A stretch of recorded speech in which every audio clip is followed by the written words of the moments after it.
सद्गुरु स्वामी कृष्णानंद जी महाराज द्वारा जपजी साहिब भाष्य।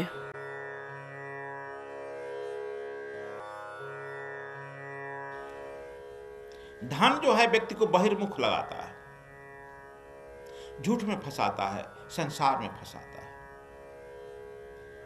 बाहर की यात्रा करते हैं। लेकिन यह कहते हैं जो अब मन जो है हरदम परमात्मा का स्मरण में लगाया रहता है, अंदर की यात्रा करता है, सूरत साधक की सूरत लगते ही क्रांति घट जाती है, वह क्रांति संन्यास का होता है। धन के लगते ही आदमी में एक पकड़ता है, वह संसार में आ जाता है बहिर्मुख। इसलिए इन्होंने ही कहा है कि सूरत लगाने पर ही तू आनंद में आएगा, आनंदातिरेक होगा।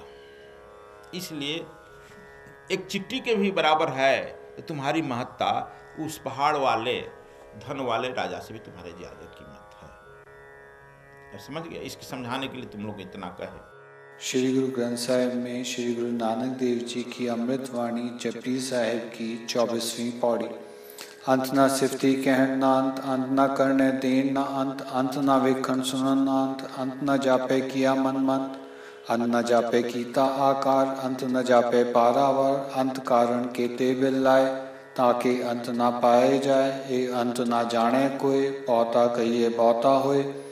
वड्डा साहेब ऊंचा था, ऊंचे ऊपर ऊंचा नाव, ए वड ऊंचा होवे कोई, तिस ऊंचे को जाने सोए, जे वड आप जाने आप, नानक नदरी कर्मीदार। नानक देव कहते हैं कि उसके गुणों का अंत नहीं है, उसके कथन का भी अंत नहीं है, उसके कर्मों का भी, कामों का भी अंत नहीं है, न उसके दान देने का अंत है, उसके दर्शन का भी अंत नहीं है, न उनके श्रवण का अंत है, न उनके मन के रहस्यों का भी अंत नहीं जाना जा सकता है। उसे किए हुए सृष्टि का प्रसार का कोई अंत नहीं है, उसे कोई और छोर का अंत नहीं है। उसका अंत जानने के लिए कितने चिल्लाते हैं तो भी उसका अंत नहीं पाया जा सकता है, कोई उसका अंत नहीं है। जितना उसके संबंध में कहते हैं वह उससे भी आगे प्रतीत होने लगता है। वह बड़ा साहब है, उसका निवास भी ऊंचा है, उससे भी ऊंचा उसका नाम है। इतने ऊंचे को वही जान सकता है जो उसके बराबर ऊंचा उठे।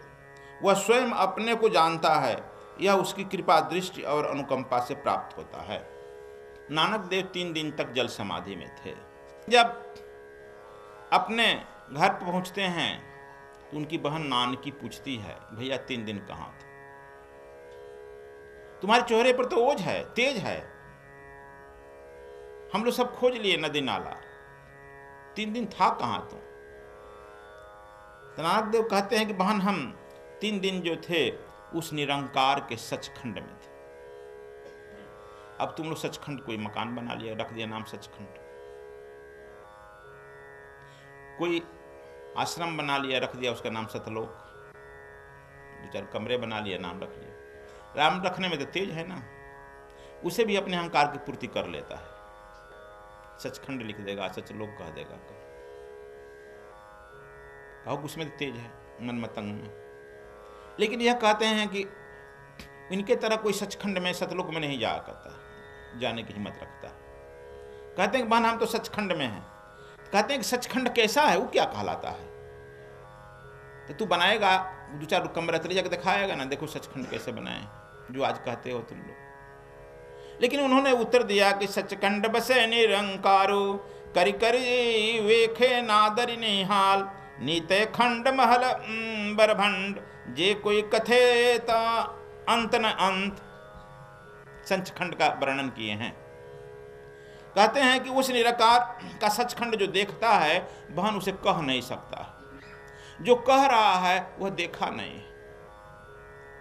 कबीर साहब भी कहे हैं, जो देखे सो कहे नहीं, जो कहे सो अनजान। उसको जो देखता है वो कह नहीं सकता, मौन हो जाएगा। जैसे गूंगा को गुड़ खिला दो, वह गूंगा से पूछो गुड़ कैसा है तो वह बता नहीं सकता है। यह भी अपने बहन से कहते हैं कि उसके बारे में कहा नहीं जा सकता है, उसको देखा जा सकता है, जाना जा सकता है।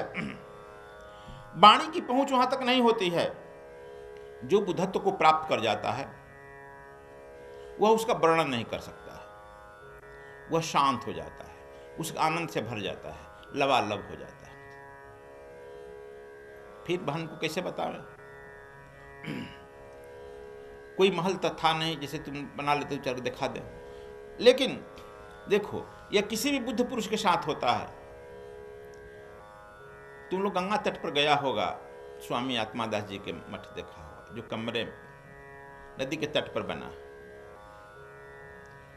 एक दिन का लगभग 2 बजे स्नान कर लेते दिन में, रात्रि में भी 2 बजे। दिन में स्नान करके बैठे थे ध्यान, सब लोग 10-20 लड़के बैठकर ध्यान कर रहे थे।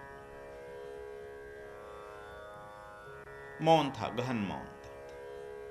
तब तक से काशी से 3-4 पंडित उतर कर आए, विद्वान नाव से आ जाते थे। आए और शुरू हो गया अपने आप बोलना, संस्कृत में झाड़ने लगे। उनका संस्कृत में बोलने का आशय यही था, आप इन जवान लड़कों को, पढ़े लिखे लड़कों को जो नौकरी करते, कुछ कमाते, इनको क्यों जीवन बर्बाद कर रहे हैं स्वामी जी? इनका क्यों मानसिक शोषण कर रहे हैं, शारीरिक शोषण कर रहे हैं? ईट ड्रिंक एंड बी मेरी, चरवाक कहता है ना, जावत जीवेत घृतम पीवेत, ये भी संस्कृत में बोल रहे थे।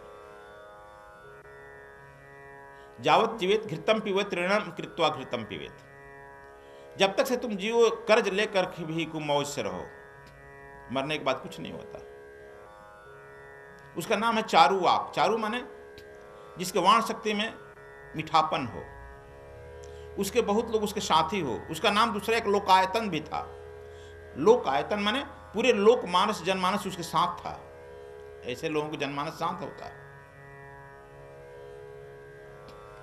तो क्यों आप लोग इसके चक्कर में डाले हैं युवकों को? पढ़े हैं, लिखे हैं, कुछ काम करते, कमाते, अपनी जवानी का कुछ आनंद लेते, क्यों आप लगाए? सब लोग आंखें खुल गई, देखने लगे अब क्या बोले। कोई बोल नहीं रहा था। किम कर्तव्य मुठ 35-40 मिनट तक उसका जोरदार तीनों का सत्संग होने लगा ना। एक तख्त लगा था, उस पर स्वामी जी बैठे थे। 35-40 मिनट के बाद जब उसका रोका तब वो अपना आंख खोले और मात्र 4-5 मिनट उनके आंखों में देखे।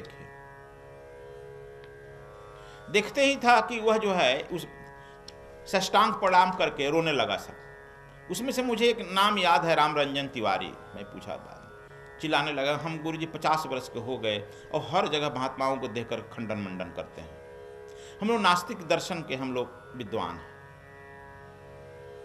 लेकिन आपने तो बिना बोले ही हमारा सब मस्तिष्क घुमा दिया। हम लोग क्षमा करिए, हम आपका शिष्य बनेंगे। हम लोग अब चिल्लाने लगा, रोने लगा। एक चिल्लाने लगा, हमारे पेट में दर्द हो गया है, ये हो गया। ठीक कहे कि बस एक शिष्य को बुलाकर कहे कि इसको पानी पिला दे, तीनों के 1 गिलास पानी आई। गंगा जल वही था, पिया, ठीक हो गया। बोले नहीं, हाथ से चले जा सकते।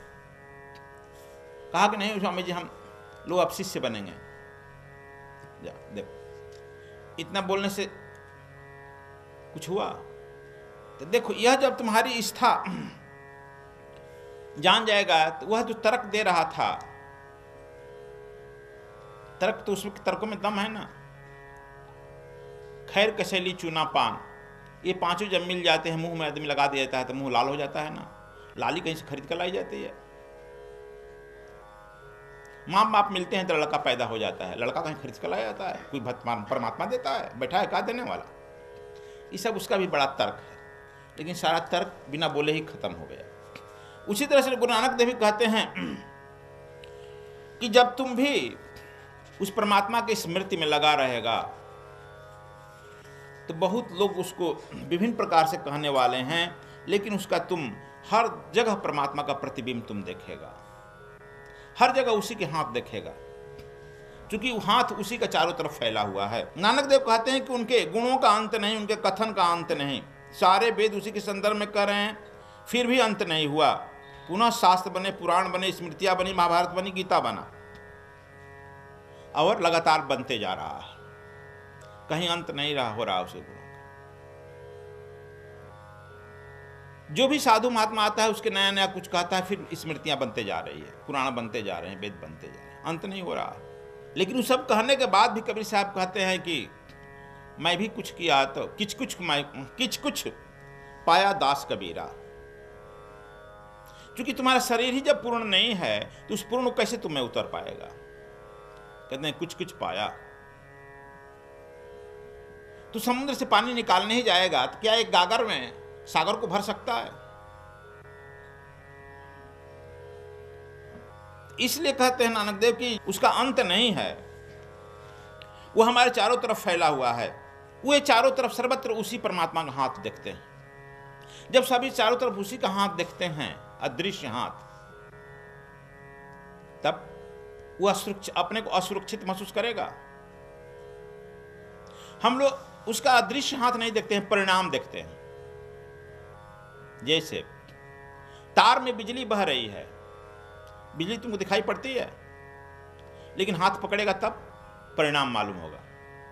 बल्ब जलाया, देखो ये परिणाम, प्रकाश आ गया, मोटर चलने लगा, ये परिणाम ना। बिजली तो दिखाई नहीं पड़ती है।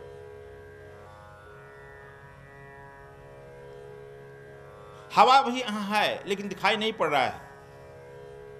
लेकिन आंधी आ जाती है और पेड़ वृक्ष घर मकान गिर जाते हैं, तब तो तुमको परिणाम मालूम हो जाता है ना। हवा दिखाई तो पड़ी नहीं। उसी तरह से बच्चा हो जाता है, परमात्मा दिखाई नहीं पड़ता है, बच्चा परिणाम दिखाई पड़ा। मां के स्तन में दूध आ गया, परिणाम दिखाई पड़ गया। लेकिन उस परिणाम के पीछे नानक देव कहते हैं अस्तित्व उसी का है, उसी का हाथ है, वही देने वाला है। इसलिए जो भक्त होता है वह सब में उसका हाथ दिखता है और इसलिए उसका स्मरण सदैव बना रहता है। तुम लोग जो है उसके स्मरण को भूल जाते हो। हम लोग क्या करते हैं, एक छोटा सा घर बना लेते हैं, खूब टाइल्स ओइल लगा देता है हमारे, उसमें एक परमात्मा का भी छोटा सा कहीं से मूर्ति खींच लेता है, कोई अपने मन से गढ़ लेता है। एक परमात्मा कोई मूर्ति भी तो नहीं है, हजारों हजार तरह का मूर्ति बनाता है, उसको मढ़ देता है घर में, फिर उसको आगे फूल पत्ती रख करके श्रृंगार करके फिर ताला बंद कर देता है। जब आएगा ताला खोलेगा, फिर प्रणाम करेगा, फिर कोई आएगा तो अपने परमात्मा को दिखाएगा, देखिए हम यहाँ परमात्मा को रखे हैं। मालूम होता है वो परमात्मा तुम्हारे कैद खाने में हो गया, बेचारा। एक गजराज था, महाभारत एथी में पुराण में आया है कहानी गजराज का। गंडक में के किनारे रहता था। गंडक जो है बिहार में है, जो नेपाल से निकली है गंडक नदी, आगे पटना के लगभग मिलती है सोनपुर में, हाजीपुर में सोनपुर गंडक मिलती है गंगा में। वही गंडक का संगम है। उसी गंडक के संगम पर ऋषभदेव ने भी तप किया है, राजा भरत भी तप किया है। और उसी में आया है यह कथा। एक गजराज रहता था राजा, उसकी बहुत पत्नियां थी। राजा लोग बहुत पत्नी है, और उसके बहुत लड़के भी हुए थे, पुत्र पौत्र भी हो गए थे। सैकड़ों की संख्या में अपने रानी पुत्र पौत्रों के साथ गंडक में स्नान करने के लिए गया। जल विहार होता है ना, जल क्रीड़ा करते हैं तुम लोग भी स्विमिंग पूल में, वह भी जल क्रीड़ा करने के लिए गया। तब तक से एक ग्राह जो है उसका पैर पकड़ा। गजग्राह की कथा आती है। ग्राह ने उसका पैर पकड़ा, और ग्राह जो है अपने, ग्राह जो होता है घड़ियाल, पानी में जबरदस्त शक्ति उसकी होती है। वह उसे अपने तरफ खींचने लगा। गज जो है विशाल था, अपने तरफ खींचा। उसकी शक्ति जब बढ़ने लगी तो चिल्लाया अपने पत्नी से, बच्चों से, सब लोग उसके मदद किए, खींचने लगे। लेकिन वह एक दिन हुआ, 2 दिन हुआ, 3 दिन हुआ। अब पत्नी कितना दिन रहेगी? कोई ठिका लिया है, तुम मरो तो हम ही मरे, लिया है कोई ठिका? वैसा पत्नी जो है छोड़ के चला, चल चल अपना लड़का देख, ही सब मरेगा, बुढ़वा तो मरने दे। पत्नी हट गई, बच्चे भी चले गए 3 जाते। अब ग्राह बच गए अकेले। दूर दूर देखा कोई नहीं है, उसके नजदीक आ रहा है। उसकी पत्नी, बच्चे, नाती पुत्र सब चले गए। नाती पोते भी कहे कि पापा आप मरो, हम लोग कोई घर चला लेंगे, उसकी चिंता छोड़ दो। पत्नी भी कही कि हम अपने बच्चों को लेकर आ गए हैं, घर गृहस्थी चल जाएगा, आप अब राम राम करते हुए जाओ। निराश हो गया। बड़ा अभी तक उसको घमंड था कि हमने इतना अपना सल्तनत कायम कर दिया, इतना बड़ा हमारा जंगल है, इतना बड़ा हमारे पौत्र हैं, इतना बड़ा सल्तनत, बड़ा खुश था।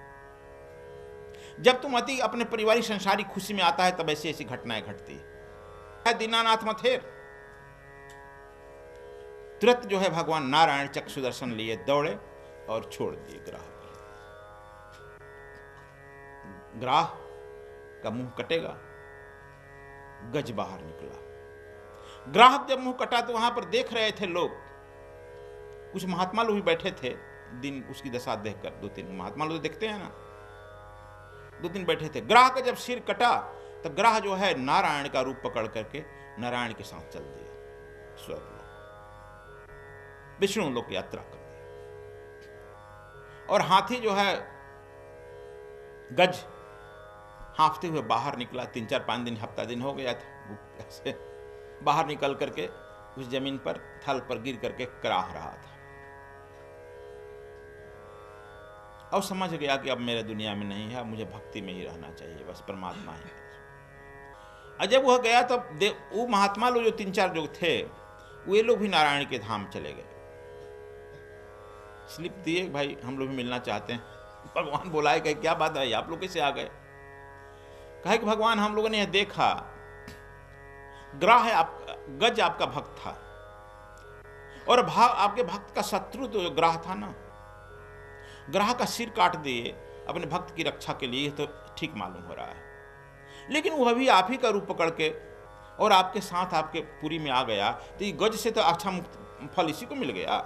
आपके बगल में बैठा मुस्कुरा रहा है आप ही के रूप में, तो बगल में आके बैठ के हम लोग खड़े हैं, ऐसा क्यों आप अन्याय किए?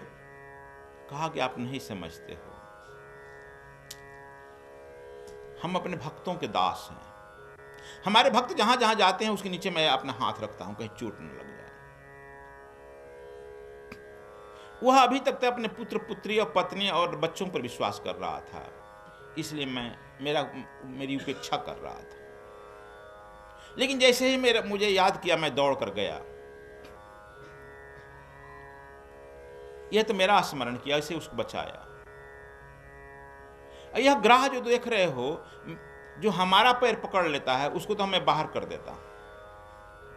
यह हमारे भक्त का पैर पकड़ लिया था, अपने मुंह से, हाथ से, नाक से, पूरे जोर से अपने हमारे भक्त का पैर पकड़ लिया था। जो हमारे भक्त का पैर पकड़ लेता है उसको तो अपने स्वरूप को प्रदान ही करना है।